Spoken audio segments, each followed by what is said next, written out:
Hello fellow YouTubers, it's Sunday, December 10, and welcome to episode 17, reading my first self-published novel, Aggravation.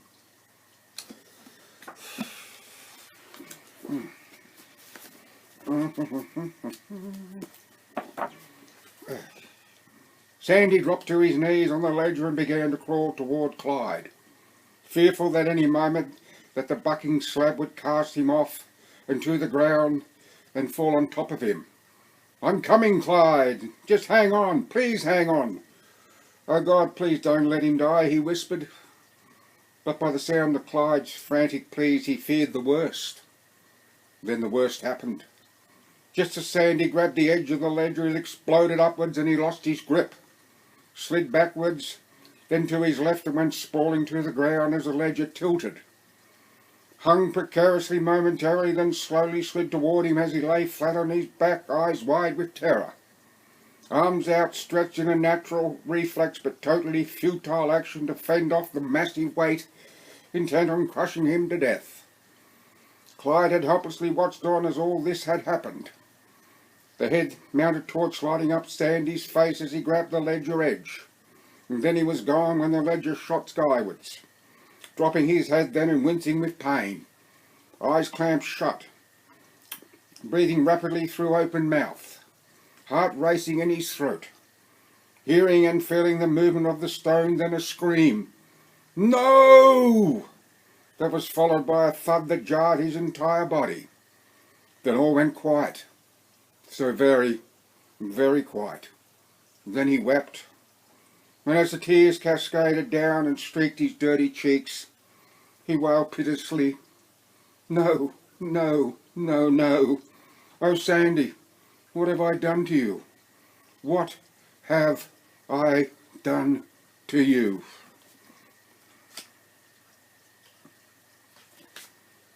"You say something, Clyde?" Sandy said as he peered over the encasement edge to Clyde's right. Clyde wiped his eyes with the back of both hands as he raised and turned his head, the glorious sight of Sandy's wizened face aglow with torchlight.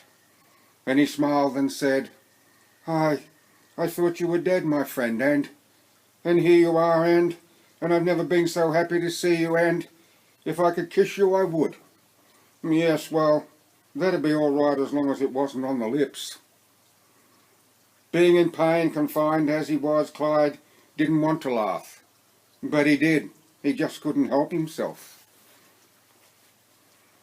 "I'm glad you think it's funny, Clyde, and maybe it is, but as usual I can't for the life of me figure out what you're laughing at.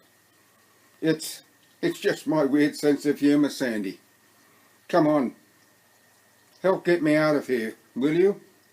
But that proved easier said than done. "Should have brought a shovel," Sandy said as he pulled on Clyde's right arm as Clyde pushed with his left. "Why didn't you bring a shovel, Clyde?" "I thought I did. It was on the list." "I'm sure it was on the list," Clyde thought. "Must have left it in the car." "I must have left it in the car," Clyde said. "Do you want to go and get it, Sandy?" "What? And leave you alone like this?" "I don't think so," Sandy replied. "I'll use the crowbar while you scrape away with that wrecking bar. Okay?" Clyde agreed. He really didn't want to be left alone. And as Sandy carefully loosened the soil close to Clyde's waist, and Clyde scooped it up and tossed it aside, Clyde said, "I really did think you were dead, Sandy. When I heard you scream, 'No,' then all went quiet. So how did you manage to get away from that bloody slab?" "Quickly," Sandy said. "Seriously though, I closed my eyes and rolled hard against the neighbouring encasement just in the nick of time." Shaking his head sight unseen by Clyde, he added, "I thought I was a goner, Clyde. Honestly, I did. And you know something else? All that about seeing your life flash before your eyes is bullshit. Of course, the only thing I saw before my eyes was that slab of granite heading for me." Clyde nodded and said, "Maybe it's different for different people, like it is with the drug ice. I've read that some people can try it for the first time and it makes them sick and they never try it again, while others try it for the first time and become hooked on it." Yeah, I suppose so, Sandy said. But I sure as hell don't want to have another near-death experience, just to see if I have a different outcome. Little did he know that that was just about to happen. With their labours over their past few minutes, they had managed to shift 2 to 3 cubic feet of soil away from the front of Clyde's entombed legs, enough to give some freedom of movement that, as Sandy pulled and Clyde pushed once again, resulted in Clyde's extraction. Slow to be sure, but up nonetheless. But just as Clyde managed to pull his right leg free and place the knee on the soil at the base of the excavation to gain added momentum, the soil under Sandy's feet opened wide and swallowed him. And with him went Clyde too. Then the soil came in after them. Sandy had dropped 6 feet straight down, Clyde 3, but both had smashed through the rotten remains of the coffin lid, their impact cushioned by the soil that had preceded them, whatever there was underneath it. The bastards, Sandy coughed, trying to. It was finding it hard to talk. Bury us alive. Then he began to cough, sputter and gasp for air, the dust suffocating. Clyde was in a similar state to Sandy, but physically weak from the entrapment, and found he didn't have the energy to speak, let alone scream his feelings. Got to get out of here quick smart, Sandy thought. By God, but it's hard to breathe. Must get Clyde out first, though. Yes, Clyde first. Don't you die on me, Clyde. Don't you dare die on me.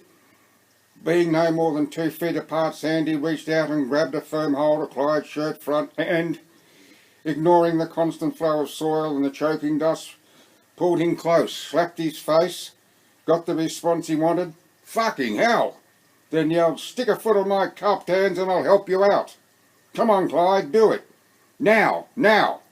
That's it, 1, 2, 3. Oh, Clyde, go.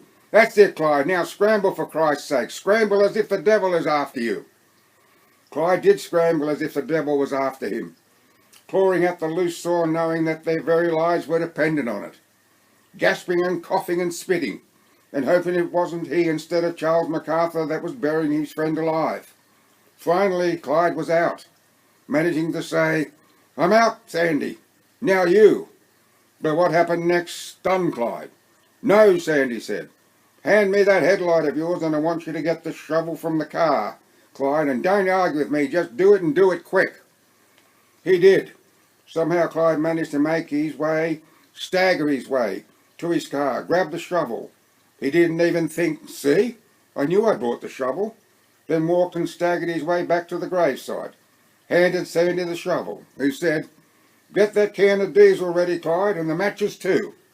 Sandy was up to his waist in loose soil, but he began to shovel like a man possessed, tossing soil high left and right, and huffing and puffing like a steam locomotive trying to set a world speed record.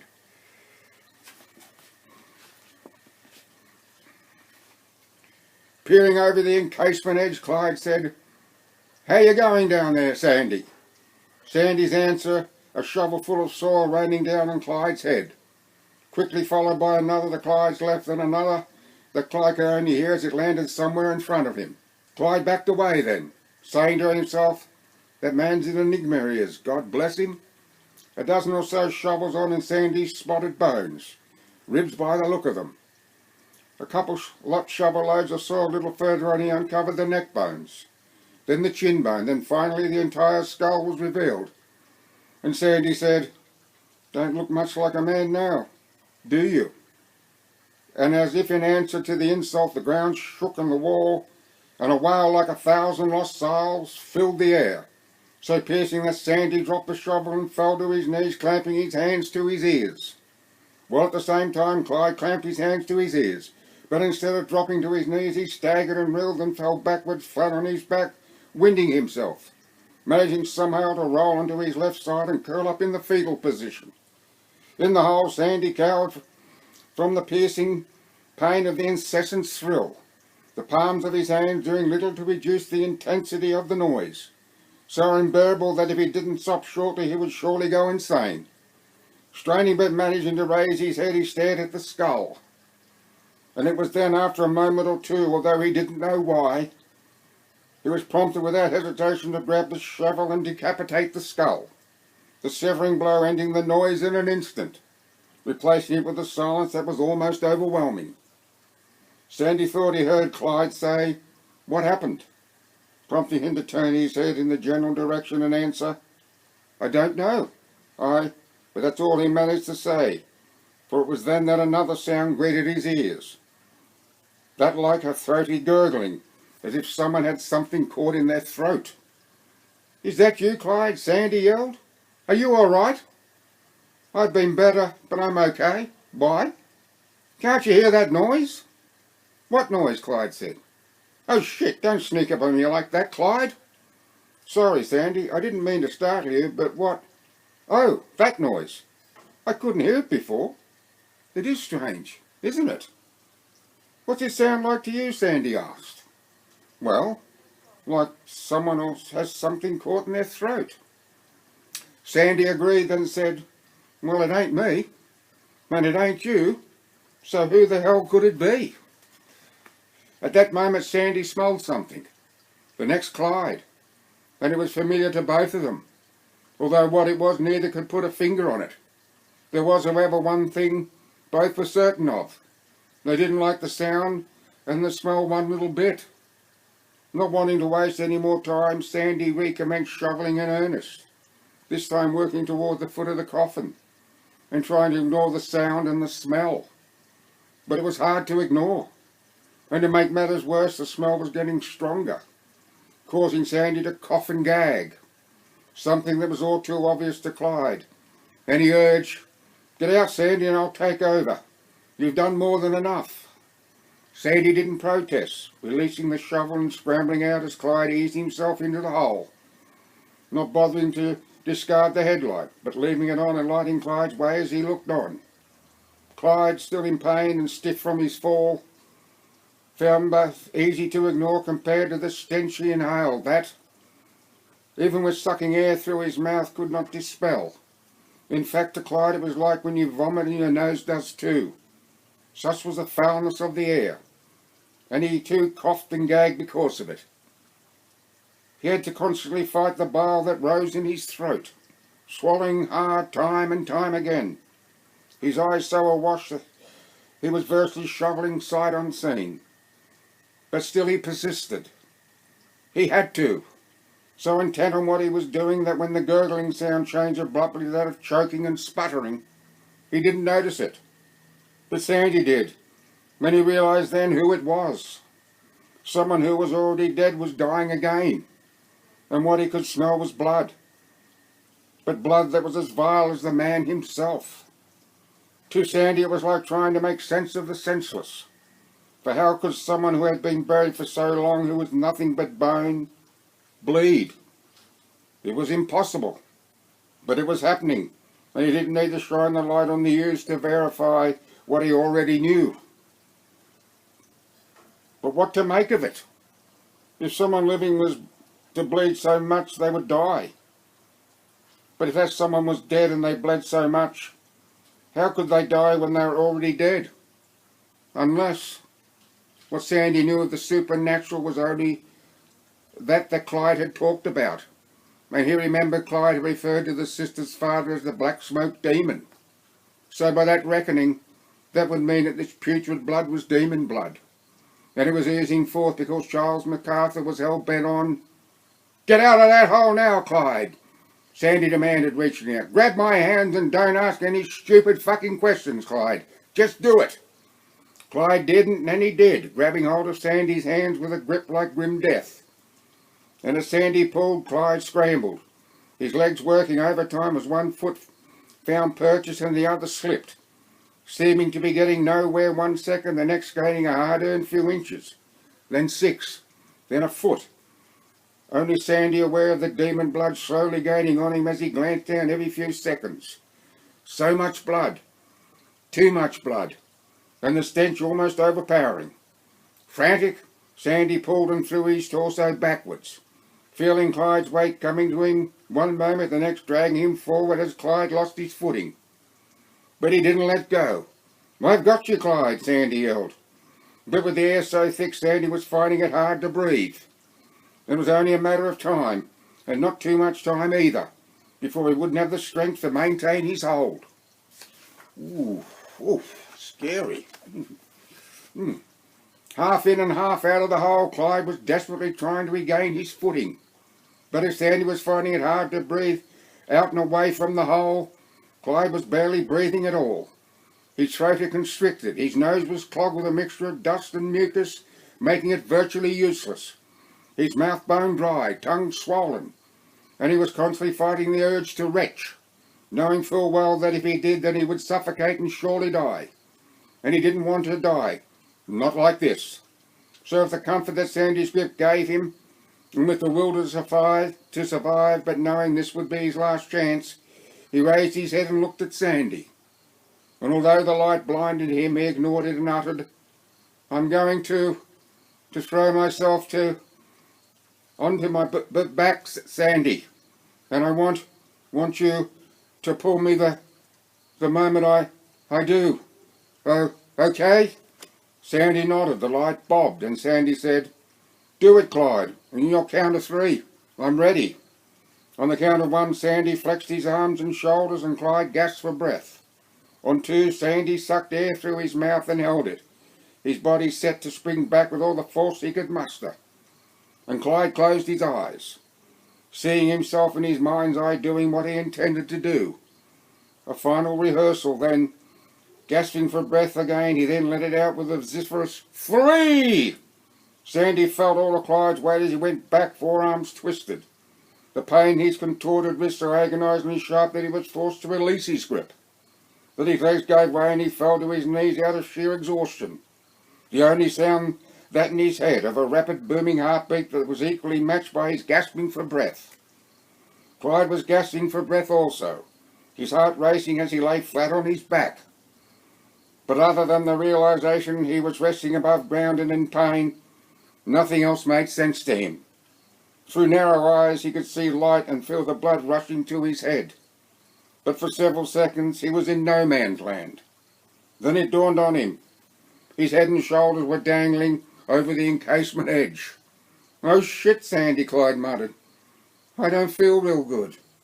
"That makes 2 of us," Sandy managed to say. Following a short pause, Where did you put the can of diesel?" "Over near the headstone," Clyde said, pointing. Struggling to his feet, Sandy paused for a second before easing his torso upright.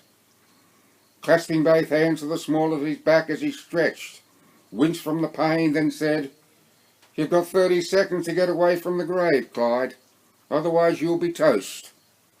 And as Sandy hobbled his way towards the headstone, Clyde struggled onto his right side, then rolled onto his stomach, the 2 movements all but placing his torso over the encasement edge, and he paused momentarily from the exertion. Then, as he heard and smelled the diesel splashing into the hole, he snaked and pushed his way forward, the weight of his upper body dragging him down once clear of the encasement edge. Then he let the inertia unceremoniously drop him to the ground. By the time Sandy had emptied the can 10 or 15 seconds later, Clyde was sitting upright with his back resting against the inclined edge, rummaging in his trouser pocket for the matches. Sandy had told him to have the matches ready, but he also knew he had a disposable lighter on him. So he hoped Sandy, in his rush, didn't forget about the matches or misusing the lighter. It was just too risky. But when he heard the rattle of the empty can impact the ground and Sandy asked, "You got them matches ready, Clyde?" He knew Sandy was well aware of that too. "Yes, here, Sandy," Clyde said, reaching out, box of matches in hand. Then a moment later the headlight came toward him and Sandy's hand grabbed him. "Here we go," Sandy said, standing at Clyde's feet.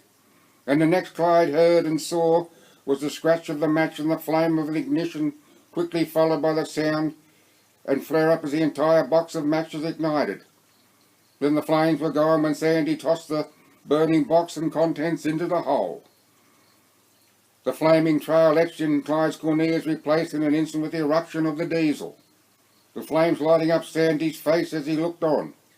And for the first time that night, Charles MacArthur's gravesite and the area immediately beyond was awash with light. And Clyde couldn't help but think, "I sure hope a car doesn't come along right now." Sitting down with his back resting against the imposing encasement, Sandy said, "Well, that's that, eh? Now I think I deserve a smoke." "You deserve a medal," Clyde said. "For it hadn't been for you, I would have failed miserably. To that there is no doubt in my mind whatsoever. Thank you, Sandy. I really owe you big time." Lighting his cigarette, Sandy said, "You owe me nothing, Clyde. And besides, you gave me a fortune. So if anyone owes anything to anyone, it's me." "Don't be daft," Clyde said. "You saved my life. And that, my friend, you just can't put a price on." Feeling embarrassed, Sandy changed the subject. "I don't mind telling you that I'm completely knackered. I've done a lot of hard work during my time, but nothing compared to what we just did. And it's not over with. I mean, how the hell are we going to manhandle that bloody thing you're resting against back to where it belongs, for Christ's sake?" Clyde didn't know, and it was something he didn't want to think about for the time being. Sandy was buggered, but he was fucked. And if he could sit right where he was for 10 or 15 minutes, then that would suit him just fine. Sandy said, "Still, it'll be a little while before the flames die, so maybe we'll be able to think of something." Sandy knew he was being optimistic, but he hoped Clyde, being the genius he was, would come up with a way to do what he thought was nigh on impossible. Stuffing his cigarette out into the soil, Sandy made to stand. He needed to relieve himself. But just as he began to ease upright, a deafening sound, like that of thunder, made him flinch and he dropped to the ground, a pure instinctive reaction that saved his life. For no sooner had he dropped did a wall of flame shoot up and out with the force of a blast furnace. The heat so fierce that Sandy and Clyde had to shield their faces from it. But as quickly as it came, it went, replaced with a blood-curdling scream like that of charging warriors, striking fear into their hearts and the look of terror on their faces. And as they looked on wide-eyed with gaping mouths, a black cloud emerged from the grave, its outline stark against the flickering firelight below. All of a sudden the black cloud billowed up and was all but lost to the night sky. Then the thunder-like sound came again, and with it fingers of lightning rained down and struck them, and as they screamed and jerked and threw themselves about on the ground because of it. The attack was merciless, cruel and unrelenting, and Sandy and Clyde were helpless against it. Their minds were devoid of all thought. The excruciating pain of each strike and that of the cramps that followed, the only two things they were aware of. And they were but the simple result of a complex nervous system in chaos. So lost they were to their agony, that they weren't aware that the assault was waning. But as the fire died and remains of Charles MacArthur were slowly but surely turning to ash, so too the power of the demon. In life Charles MacArthur had been a demon, and in death a demon he remained. And now as he died for the last time and faltered, the greatest demon of all was waiting for him. For an eternity in hell is his the hereafter. Was his just reward for the past hell he had put those through while living, and again when he was dead. It was, however, little consolation to Sandy and Clyde that the demon's power was waning. Lightning continued to strike them again and again. There was no reprieve from the pain that had them writhing in agony. So for them, for all intents and purposes, the world no longer existed. Yet, surprisingly for two aged men, and considering what they had been through earlier, the evil they endured had failed, as was its intent, to kill them. Perhaps the demon was aware of this as it folded in on itself. The wail it sounded out as it gradually diminished one of frustration and despair. But who would know? Certainly not Sandy and Clyde. When Clyde opened his eyes, all he could see was stars. Sandy, by contrast, couldn't see anything at all, but only because his right forearm was draped over them. But regardless, both were still in pain, and every muscle in their bodies was fibrillating and threatening to cramp. I feel terrible," Clyde said. "Don't think I've felt this terrible in my entire life." "I'm damn sure I haven't," Sandy said. Both lapsed into silence then, but both were thinking. Clyde was thinking, "I haven't got the energy to get up." Sandy was thinking, I'm not game to move.